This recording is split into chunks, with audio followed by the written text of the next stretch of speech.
Hello and welcome to today's Unicon webinar, Implications of AI on Business Schools and Lifelong Learning. My name is Rob Dietel. I'm Director of Executive Programs at MIT Sloan, and I'll be your moderator today. Just a reminder that today's webinar will be recorded. We will share a copy of this via an email with a link, along with a copy of the slides, probably within the next few days after the webinar concludes. So if you have colleagues or want to review the material again yourself, colleagues that weren't able to participate, please feel free to share the link and hopefully they'll be able to watch the recording of today's webinar. A reminder that today's webinar will be run in accordance with the Unicon antitrust statement. Our goal is to comply with the statement and to promote open and fair competition within our industry.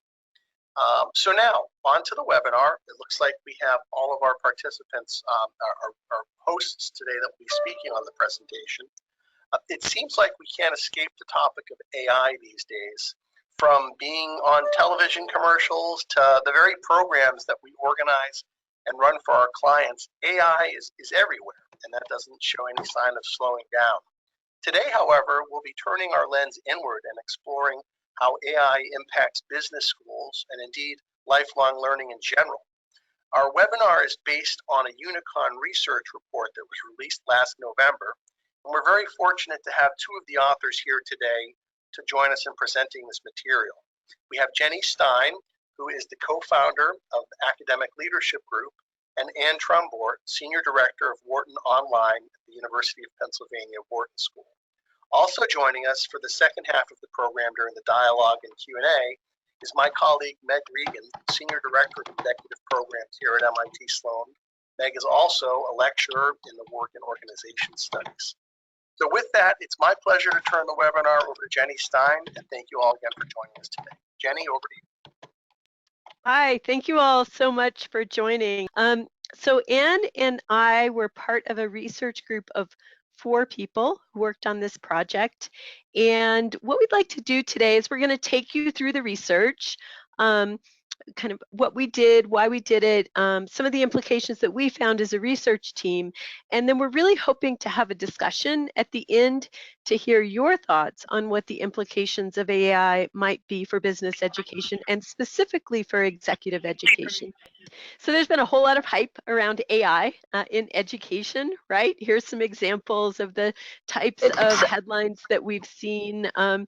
You know, Professor Robot, professors, robots are coming for your jobs, you know, and thinking that AI is really going to be kind of yet the next transforming force. And so what we set out to do as a research team was to really look at what's happening out there. What are people actually trying? What are they planning for? How is or is not AI starting to transform business education? So we looked at a global study. We did a global study of this, and are looking to get what I'm going to show the detail in that study in just a bit. But before we could even start asking these questions, we had to ask, what is AI? And one of the conclusions that we had from our report is that part of the challenge of talking about AI is the fuzzy definition, right?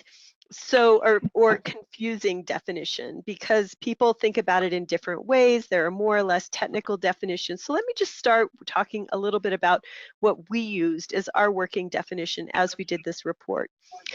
Artificial intelligence is a branch of computer science that focuses on programming computers to simulate human recognition and human reasoning. Most people kind of get that level. There's an important distinction, though. Get back to my slide. There's what we call narrow artificial intelligence, and narrow artificial intelligence is what we think of when we think of self-driving cars or chatbots, medical imaging. It refers to a machine performing one task, for example, recognizing text or language or pictures, right? There's also something that's called general artificial intelligence. General artificial intelligence is machines capable of complex reasoning. And so a lot of the hype can be that people assume that this is coming much sooner and happening much faster than in fact it actually is.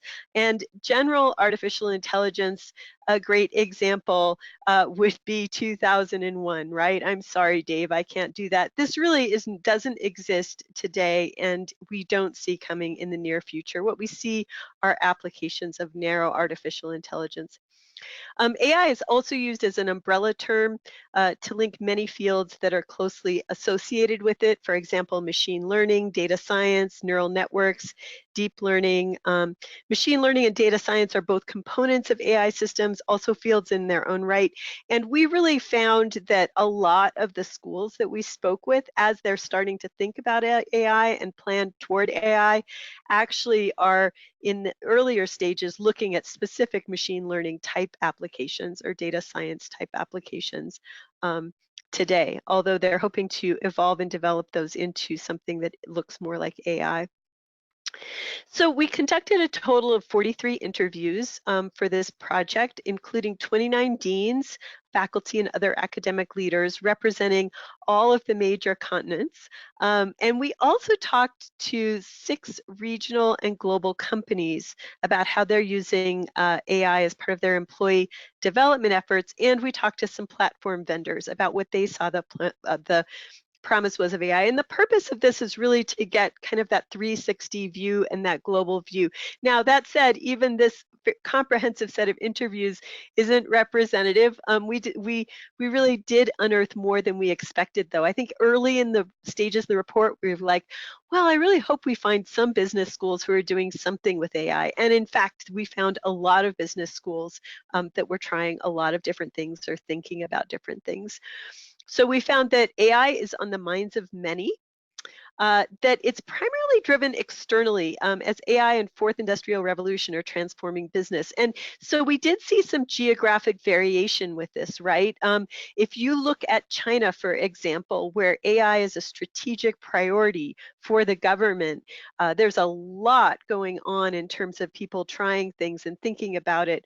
Whereas an African school that we talked about said, yes, we get it, it's important, we're talking about it, but the companies that our students are being hired into are still struggling with the third industrial revolution. They're trying to implement SAP systems, and we're not getting the demand from them yet. So there was some regional variability that we saw, but a lot of recognition that it's important, and people needed to pay attention to it. So we also found that schools were in various stages of reimagining their business education from the MBA classroom to lifelong learning. And I'm going to talk about some of those results. So what are they working on? Well, the first thing and kind of the most obvious thing are new courses and degrees. So the fastest thing that the place where it started to adapt has been in course and degree curricula. And this has been pretty varied according to schools. Schools are taking different strategies on this. So some are offering just new classes like AI and decision making, but there are others who are saying we really need to look at AI across the curriculum. We need to make sure that every course, whether it's accounting or leadership or strategy, is including a discussion of related topics to AI. So schools are taking different approaches to that. Another interesting trend is students are saying we also need to cross-register. We need to go to these other schools. We need to go to the social sciences and learn, or philosophy and learn about the ethics of AI. We need to go over to engineering and really try out some of these systems hands-on. So some schools are seeing an increasing desire for cross-registration by students. And then there are some schools, particularly in China, but there are some schools in other geographies as well that are starting to look at joint degrees or even AI-specific degrees that combine business and engineering, or that are a digital business type of degree. So that was the area where we saw probably the most consistent changes that are already in the works or being made related to it. And as I said, really being driven by the external business environment.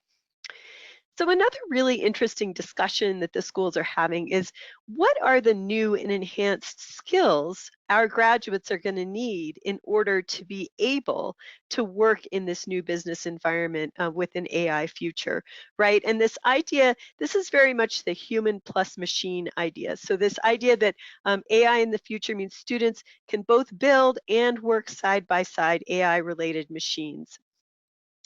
Um, there are a couple of different aspects to it. So on the build side, there's some faculty who are very passionate that students need to understand what these systems are like to build today and what the complexities are, right? So there's also on the working side by side this idea of more uniquely human skills, things like emotional intelligence, holistic thinking, dealing with unstructured situations, and change management as things happen. So they're really both sides in terms of the new and enhanced skills, one focusing more on the uniquely human skills and one focusing more on actually getting hands-on experience building these systems and understanding what the opportunities and the challenges are in a very direct way. We found that AI is starting to impact faculty research, partly on focus on fourth industrial revolution topics, but also interestingly related use of AI-related methods to conduct research. And this is raising some interesting questions. For example, does AI challenge scientific method? Scientific method starts with a hypothesis and then goes out and gathers data related to that hypothesis to either prove it or disprove it. Whereas in AI, you start with a whole lot of data and observe what comes out of that, what patterns you can see in that data. Is that legitimate research, right? Another question, as AI related methods are used to conduct research is, are the committees, the peer review boards on journals or the promotion committees within universities, do the people on those committees have the needed backgrounds to evaluate the work and to evaluate these new methods? So this is very interesting. I mean, there was one faculty member, for example, I interviewed, and he was very adamant that, to get in the good journals today, you need to be paying attention to these tools and these topics. That said, they raise other structural questions about how research is conducted and evaluated, which are very interesting.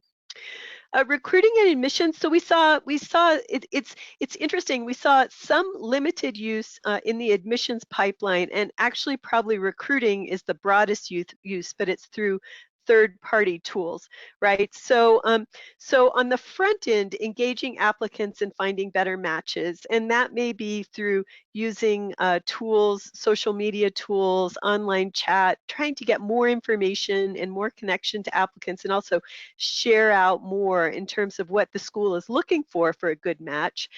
So on that front end marketing side, that many schools are using tools with AI components or pre-AI components to help make those matches. In terms of using it through the actual application review, we did talk to a couple of schools that are looking at that. All of them were very careful to say, our final decisions are all made by humans. The AI piece gives us data, it gives us input, but this is not making our admissions decisions. So I want to be really clear about that. That said, it's kind of interesting that there was one school that we spoke with who actually uncovered some bias in their own application review, where the humans were giving bias to degrees from undergraduate degrees from universities they knew better personally, whereas if they used data on past student success, there were some universities that were less well known to people on the admissions committee, but actually giving very high performing students, and they were able to say, okay, let's also look at those students very carefully where they might not have done if they hadn't had that machine process in the background. AI gets a lot of rap for creating bias, because when you do create an AI system, you can introduce human bias into that unknowingly, and probably always happens actually, but it's interesting that it might help also uncover bias. one question that was raised by a couple of our interviewees as this education changes, as the focus of business changes to a more digital future, to this fourth industrial revolution, will business students have to have technical backgrounds even to enroll in MBA programs? Today doesn't matter. I'm a history undergrad. Wouldn't hurt me at all, but might that be a liability for me in the future if I don't kind of hit the ground running with a technical understanding as well of these systems? So that's an interesting question that we'll see unfold over time. In terms of instruction, sorry, no robot professors. No one's predicting that. No one's building that right now. However, there's a lot of hope and interest in AI taking over the more mundane tasks to free both faculty and TAs. You see it a little today in terms of the systems that are actually implemented. You see more at the TA level than the faculty level, such as simple questions about assignments, grading, giving initial feedback. So for example, if you have your students on Canvas doing blog posts, giving feedback on those posts, giving feedback on essay questions, that type of thing. This is starting. It's not done, but it's starting. Another thing we saw, and this is interesting in relation to executive education, because you could argue this may have been happening for a longer time in executive education, is industry in the classroom. So we talked to some schools that were as far as thinking of where our faculty are conveners of these educational experiences, and they're drawing on an ecosystem of talent that includes industry, right? So there's a broader view of what expertise looks like and how you bring that into the classroom, and that has some implications for the faculty role. And then last but not least, thinking about doing more online, because that is where you can gather the data that gives you a sense of how students are reacting, how they're participating, that allows you to use some of these tools. So even schools that were, and there are many that are like, our face-to-face education is really what's important. It's where we add the most value. We're never going to change that. And we might start thinking about a little more of a flipped classroom model, or we might start thinking about online pre-work that helps us better understand what are the skills that the students are coming into that classroom and helps us improve how we're teaching in the classroom. So we've got a link here if you haven't read about it yet. This is Georgia Tech's online TA system, Jill Watson. There are a couple of articles about that. It gives you a pretty good sense of kind of what some of these systems can and can't do. They're also looking at AI in terms of student experience, right? And so I think there were fewer schools, but there were some really interesting examples. So some of the things that that schools are doing in terms of student experience, they're hyper-personal assistants. And I've got a link here to something called Deacon Genie. And this is the probably one of the strongest applications of AI in business education we saw today. So you can check that out on YouTube. It basically helps with scheduling. It tells them when the assignments are. It can schedule rooms for student groups. It can even order coffee for all of the people in the room so that they get the right type of coffee that they want, right? So it's an interesting tool. We saw schools that were using AI to promote interaction and combat loneliness. For example, having a chat bot that would reach out to students and ask them if they wanted to connect to a group of other students and then support them in doing that. Personalized learning is a really big topic. The companies and vendors that we talk to are very focused on this, how to create personalized learning paths, as well as some of the lifelong learning, which I'm going to talk about next, which is basically saying, okay, this is where you want to go, doing some assessment, this is what you know, this is what you want, where to go, these are the things you should be learning, right? This is, again, something that's talked about. We didn't see as many kind of concrete success examples, but a lot of experiments in this space. Last but not least is monitoring progress. That's basically saying which students are falling behind, can we help them? One interesting example that we came up with is some schools are using AI to analyze progress generally, and for example, found out that if you take two courses in the same semester, I think it was like a calculus course and some other technical course, you're less likely to get a good grade in that semester than if you take those courses separately in different semesters. So getting more data and more information on how best to advise students to be successful through the degree paths. And last but not least, and of course, most relevant for executive education is lifelong learning. And this is where we saw some schools really starting to innovate in terms of thinking about very broadly about how they can partner with students across their career and how the schools can be the source for digitized content, skills assessment, these personalized learning pathways, networking, recruiting. And I've got a link here for Flexa. This is an example of a system built by a university in Milan, and where they are really starting to build this out and then make it available to companies as well. The other piece of lifelong learning is learning in the flow and learning for the next step, right? So how do you create systems that basically give people exactly what they need at the moment they need it? And again, we're seeing this a little more in corporate education. One interesting question around the lifelong learning piece is, will and should the university be the center for this, or are there going to be other sources? Will Google be the source for it, or will your company be the source for it? So where are these going to live, and where are people going to kind of have that long-term connection? And then how do the universities continue to play in that space? And that's all evolving today. So I'm going to turn it over to my colleague, Anne, to talk a little bit about what we felt this all meant. So, Anne, you ready? Yeah, I think so. Thanks so much, Jenny. And hi, everybody. What does it all mean? Well, the number one question is this a threat to the relevance of the MBA? And before we talk about that question, how do we get to that question really is, well, you know, the MBA is a summative degree, and it's a signal that you learned a lot of stuff, and it's a summation of things that you learned. And it's not necessarily seen as being really future forward. And MBAs, what the MBA teaches varies from school to school. So in this new environment where you can have learning delivered to fill the skills gaps that you need, and then to display that the acquisition of that knowledge with a micro credential, you know, is the degree itself valid? And what does an MBA mean in the age of AI? The question then became really, are MBAs using methods, material, and research from the past going to be employable for jobs of the future? And one of the issues with this is that, you know, what is possible for business schools to do?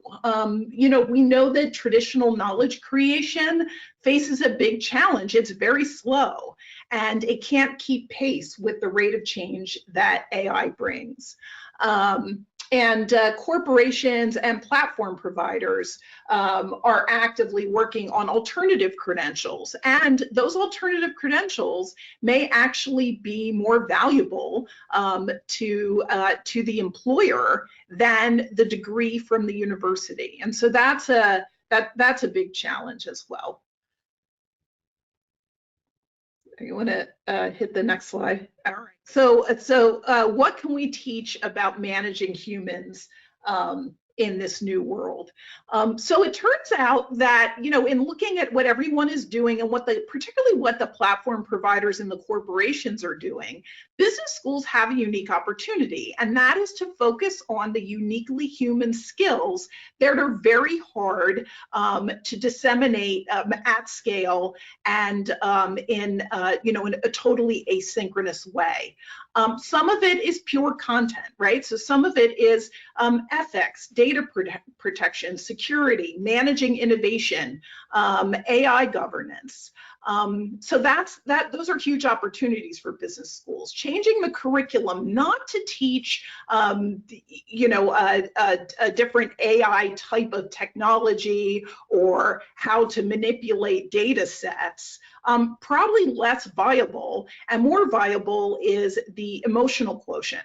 How do you connect with other people? How do you manage change? How do you manage innovation? As Jenny mentioned, how do you deal in an uncertain world? How do you make business decisions when you have more information than you ever dreamed possible, but you might not be able to trust that information because you don't know how the computer or the machine came to those conclusions.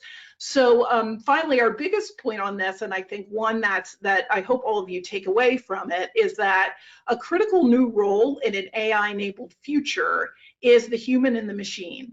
And this is a person who can check the math of AI algorithms. And so that role actually could be several people, right? It doesn't need to be necessarily, you know, an algorithm whiz or a math whiz, but someone who understands data sets, who understands training data, and who understands the processes, working in conjunction with someone in maybe HR or a chief learning officer role within the organization to really see what these recommendations mean, what the data is based on. So I'll tell one quick story. We talked to a provider who is running a large organization. They're also a provider of content, and they are running AI systems on their internal worker communication and reviews and some other information they wouldn't tell us about. But the bottom line is they can predict to a reasonable degree of certainty resignation and termination behavior. You may have heard about this from Amazon. Amazon does this too. So the idea that a human needs to be that final step to check and say, oh, wait, maybe someone is exhibiting resignation or termination behavior, but there's a reason for it that doesn't fit the pattern. It's outside of the pattern. That's really going to be a super critical role. And business schools are really well situated to train people to play that role. So yes, the MBA can be incredibly relevant in this new future, but yes, it also has to change. We have to change what we're teaching. So who's going to win the AI race? Not us. Not business schools. That we are not, sorry to be the bearer of bad news. We are not going to win. China's going to win, followed by corporations. They have access, both China and corporations, they have access to better data sets. They own that data set. They don't have to deal with as many privacy issues as business schools. They can hire better talent. A number of schools that we spoke to talked about two things in terms of staffing. One is existing faculty being slow to change or resistant to change, and the other was the university structure itself and not being able to hire staff who are in high demand who can handle working with AI. So it's unlikely that a business school, there may be one or here or there, but it's unlikely that business schools as a whole will be leading the AI race or win in any conceivable way. I think if we redefine what winning means to mean how do we respond so that the MBA, executive education, and online initiatives from business schools become the key to success in this AI augmented world, then I think that's the race we need to be in, and that's where we can win, and that's where we see a huge opportunity for executive education. So I have some questions here that I will circle back and pose to you guys so we can have a discussion. But what are the value propositions for executive education programs in an AI augmented world? And should business schools move beyond the current small dispersed experiments? So a few things to get the conversation started. We did find that AI has the potential to improve the student experience. It can, remind you if you haven't logged into Canvas in 2 weeks, or if you haven't visited the classroom, gone to class in 2 weeks. So it can help. It can help students succeed. It can also enhance their experience in class, because the professor will have, instead of the learners being a black box, right, just all those faces staring back at them, the professor can actually have data on how the students are performing, their levels of comprehension, and can tailor lesson plans more effectively. So students can get more out of their face-to-face components than previously. AI also has the potential to streamline operations. All the little friction points that an on-campus MBA student would have, class registration, room selection if they're boarding on campus, lines at lunch, the coffee order, study rooms, that can go a long way. AI can help with that, and can also develop efficiencies of scale. MBA units can run better, business schools can run better and more effectively, and save money. So there's a lot of room for AI around the edges in terms of the operation, the core operation of the school, which is housing and instructing students. But we aren't going to have robot professors. So the future is really augmented education, meaning human professor plus, not automated education. Although automated education will be a part of some corporate offerings.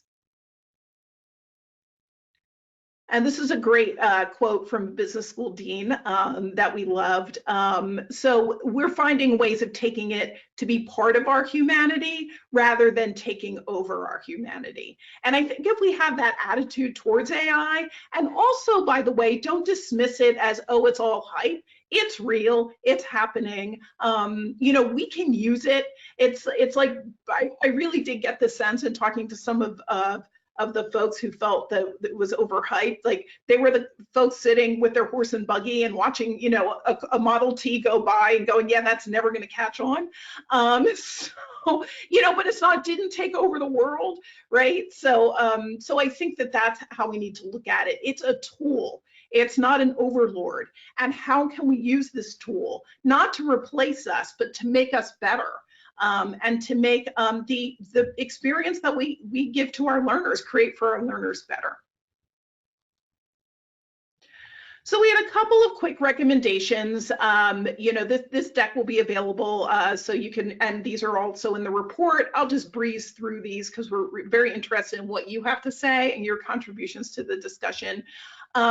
So number one is, to survive and thrive in an AI-enabled world, business schools need to be open to new methods of knowledge creation. So the number one liability business schools have is that their core business of knowledge production is really slow.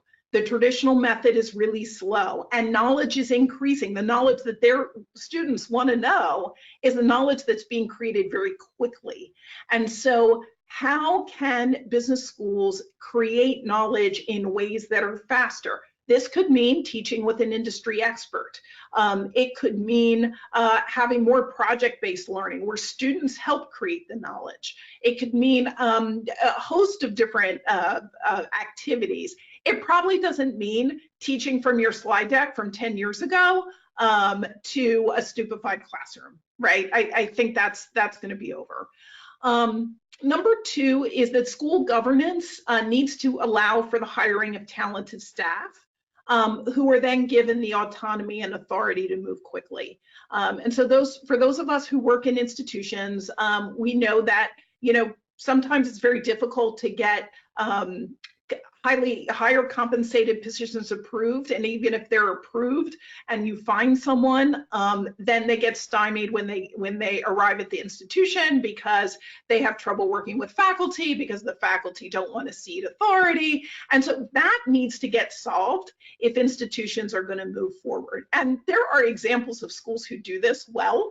We spoke to a few CIOs, particularly, who had very good relationships with the deans and the faculty, and in those schools, schools, innovation is able to happen at a better pace. But at most schools, business school deans said that this was an enormous issue, was the lack of the ability to hire talented staff and then also give that staff the right fertile ground in which to do their work. Schools should take, number 3, schools should take AI technologies as seriously as the physical campus and make related investments.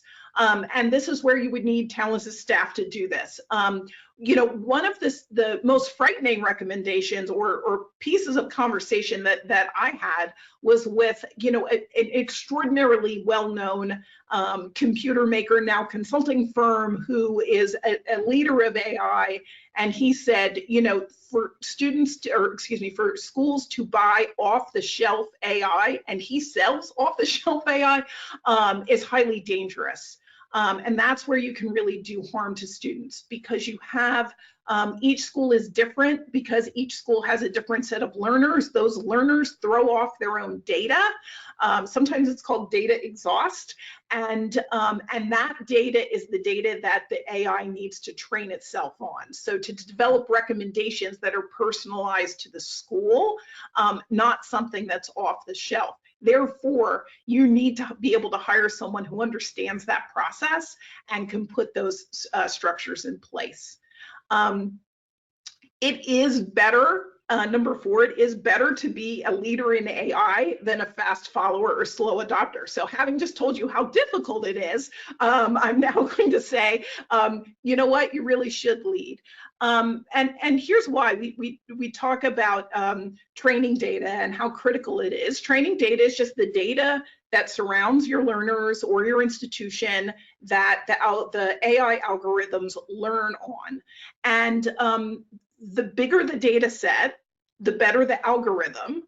The more the algorithm has to learn from, the more it learns. Therefore, the schools that are first and are generating more data will have more rounds of machine learning, and their AI will be better, more accurate, smarter, and they'll get bigger. And because AI is used in everything from marketing to admissions to the school experience to lifelong learning, those folks who are earlier to the party are going to have a huge lead. It's going to become harder for folks who wait to catch up.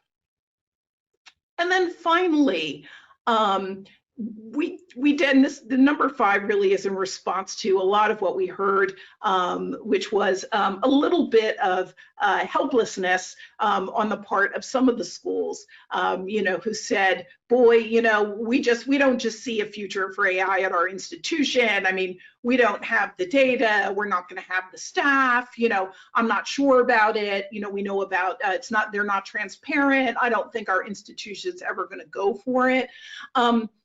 These are all very real concerns, but I think the important thing in our final recommendation is that they are solvable, and there are people who can solve them, and those people might actually be at your institution, but you do need to have that cross school boundaries. You need to have pathways established across schools, and develop teams and governance structures to help address them, rather than to just say that they're barriers to adoption and just let the AI race move on. Excellent.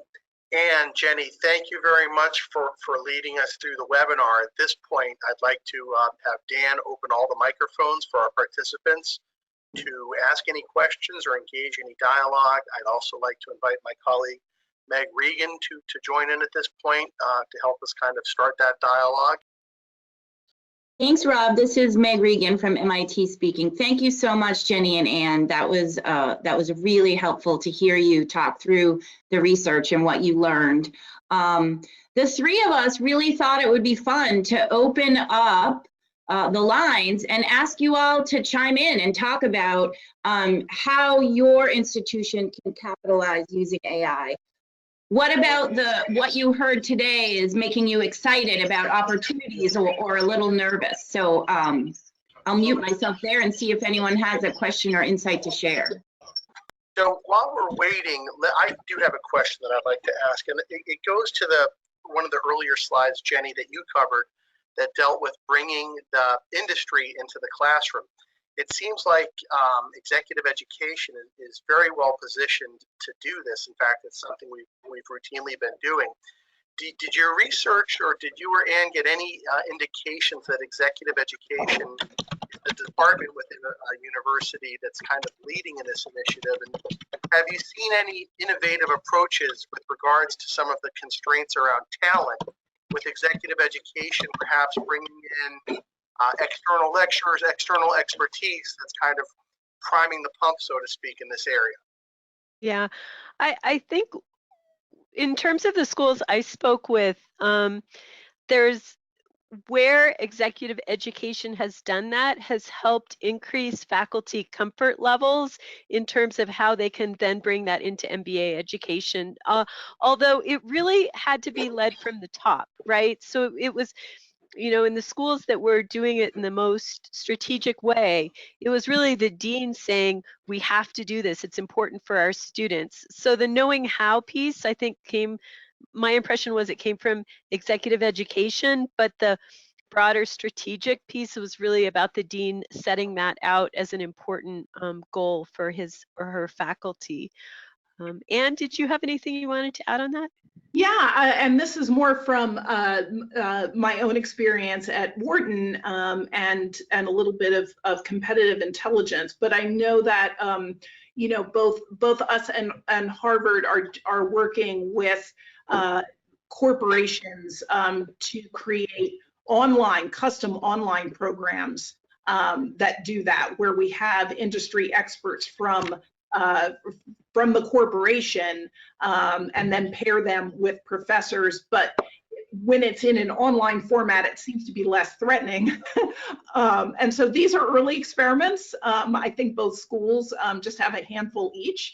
But I think that that's a potential way for schools to be able to scale this effort, because that way you have, you can actually reuse assets. You can reuse faculty assets online. So you don't need to get buy-in every single time. But it's definitely an area that's ripe for it's a huge opportunity. And exec ed can also play a huge role in sourcing folks to bring into the MBA classroom, as Jenny alluded to. With personalized learning, or hyper-personalized learning, I think we referred to earlier in the presentation, you mentioned that that's somewhat early stage, but do you get any sense of how rapidly or what type of a trajectory deployment of hyper-personalized learning has in front of it? So I think it's my sense is it's happening more in corporations than it is in business schools. Like, a lot of people are talking about it as a great idea, but don't necessarily have the data and the kind of end-to-end assets. I mentioned Flexa that Politecnico di Milan is building. They're definitely building that into your lifelong learning system. In order to have personalization, you need some data at the front end, right? You need data about a person's goals and objectives, and you need some sort of assessment data about what they want to learn, and then you map that against a library, and then you produce those assets or those things for a person, and then you presumably track whether they've gone through it and make additional suggestions. Large corporate learning organizations are definitely looking at that and trying to do that because they have that more of that data. They own more of that kind of piece for their people. In terms of how it was happening in business schools, I don't remember us seeing a lot of really good examples of that. Anne, would you agree? Or? Yeah, absolutely. And a lot of the problem is the data privacy issues, which folks really, no one seems to have a real coherent sense of data privacy. And when I say coherent, it means that, the registrar has a coherent sense of the registrar's data, and the tech folks have a coherent sense of the tech folks' data, but there's no university-wide system. No one's who talked to us about it is uploading everything into the cloud and allowing an AI to read across these different data sets. And in a corporation, that's much more doable. And so an Another advantage corporations have is that they can cherry pick content from different institutions, right? So, you know, one business school only has one business school's content, but corporations can have multiple content sets from not only business schools, but also platform providers who provide education, LinkedIn Learning being a very common example. Thank you. We do have a question coming in from the audience. So you think on-campus change will be driven by the top-level administration, or will it take faculty and staff champions? Can you comment on that balance? Oh gosh, I mean, I think it's going to take both. Yeah, you know, the deans we talked to, when we talked with a lot of deans, which was really interesting, everyone recognizes that there are sort of early adopters and mid-range adopters and late adopters in these types of things. Getting that strategic push from the dean in terms of what the goals are, for me, was critical, or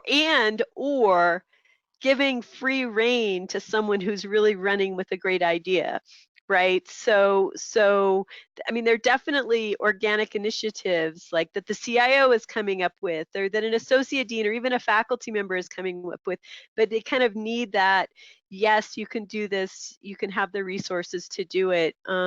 So I think both are important, but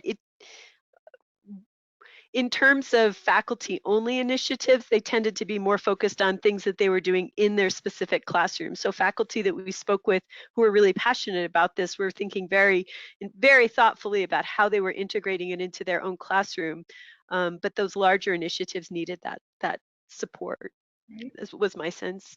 And I also think from just the business opportunity perspective, I mean, what we're seeing already declines in MBA enrollments. And so I think the market demand is going to be a huge lever for change here. And if learners know that they can get, you know, small credentials from a company who may train them, right? And IBM's doing this and Amazon is doing this. I mean, these are companies that people want to go to. I mean, we're kind of going back to the future, right? That's sort of the apprenticeship model, you know, from the past. Why would you take 2 years out to get a degree that's sort of a summation of experiences and it's not skills training? So I think that, you know, a dean, yes, it should be top down, but if the top down vision is informed by market demand, and what learners want and learners need in order to make their offering relevant, I think then it might have greater adoption. so we've got a couple of questions here. One is, any insight into the financial investment needed if you're trying to do an end-to-end personalized learning system that touches thousands of people? I don't know, I can't give you a dollar amount, but that's a really significant investment. If you're introducing chatbots for your, you know, front-end admissions, or you're trying to use AI in kind of focused ways to improve its student experience, for example, combat loneliness, I think it's a more reasonable type of financial investment, but we didn't get numbers from the schools.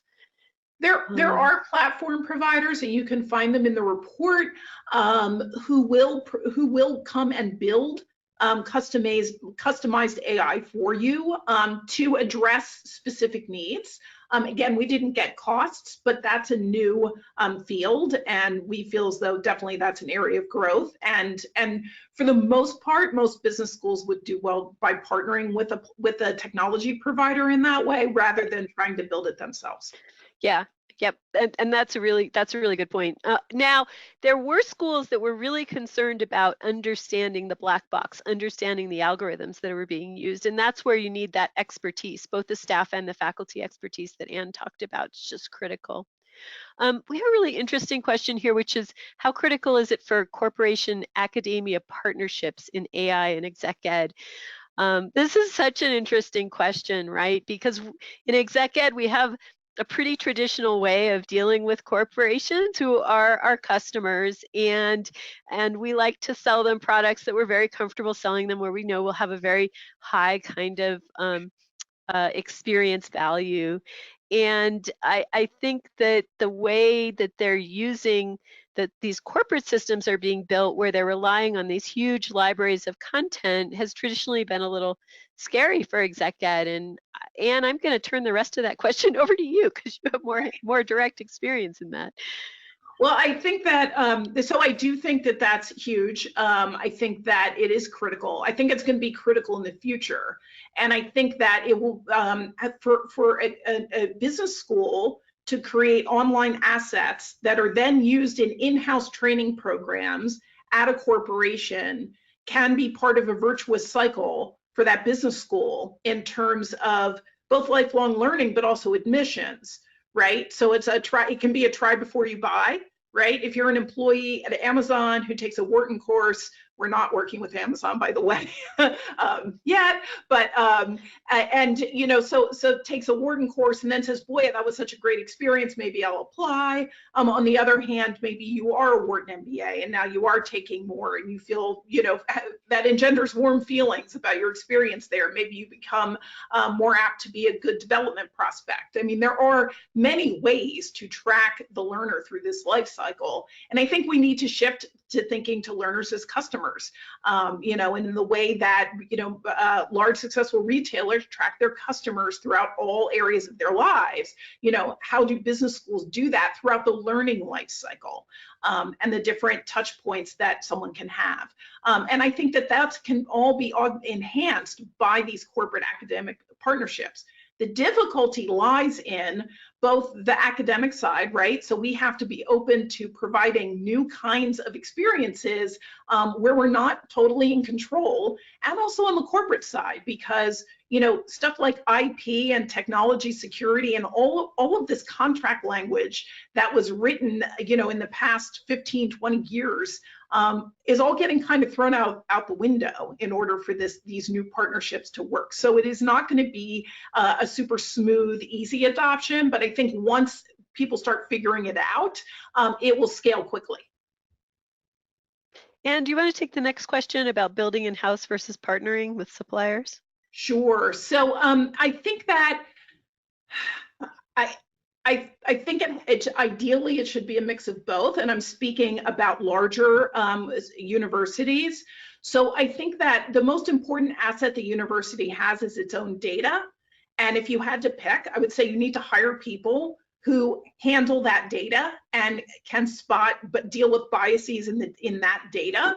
And combine, what I'm talking about is sort of combining all of those different data sets, from the registrar and the admissions office to career services to in-classroom, the academic computing unit. You know, when all of that gets put together and it's readable by one algorithm, then bring in a technology provider who is going to help you, you know, sort that data and use that data. But I would be very, very cautious of any vendor or platform that says, you know, we'll just give us your data and we'll fix it. I think that's that would be a red flag for me. But I think you have to use AI that's developed by a corporation or an outside provider. I mean, just universities aren't good at building technological stuff. We have great ideas. We can invent it. We can't execute and scale it as well as a corporate partner or a platform vendor. Yeah, and just to add to that, one thing we didn't mention in the webinar, but we did uncover in this research is a consortia of universities. It's actually across different continents that are banding together and starting to talk to each other about how what their best practices are in this and how they're implementing these systems. And that's a really interesting thing too, that, you know, to be an early adopter, you don't have to go it alone. You know, pick a few friends and build that bench together. And I think that's potentially a really interesting and promising area for business schools to think about working together, and potentially for exec ed to think about working with other institutions. Absolutely. Great. Well, we're at the top of the hour. I don't see any additional questions. So again, I'd just like to thank you, Jenny. Thank you, Anne, for leading us through this very informative webinar today. I'm sure it's not the last we'll hear of AI. There's more to come, so thank you for your help. Meg, thank you for joining us as well. I'd like to thank all the Unicon members for joining us in the webinar. Again, you'll be sent a link in the next few days to a recording of this webinar. We encourage you to share it with your colleagues. You'll also receive a copy of the slides that were presented today. Please stay tuned for additional webinars in the future. If you have suggestions for any topics, please feel free to reach out to myself or the Unicon Communications Committee, and we'd be happy to consider the topics you're interested in hearing in this format. So again, thank you both, and we'll look forward to seeing you at future Unicon events, hopefully. Great, thanks so much. Really appreciate it. Thanks, everybody. Yeah, Meg.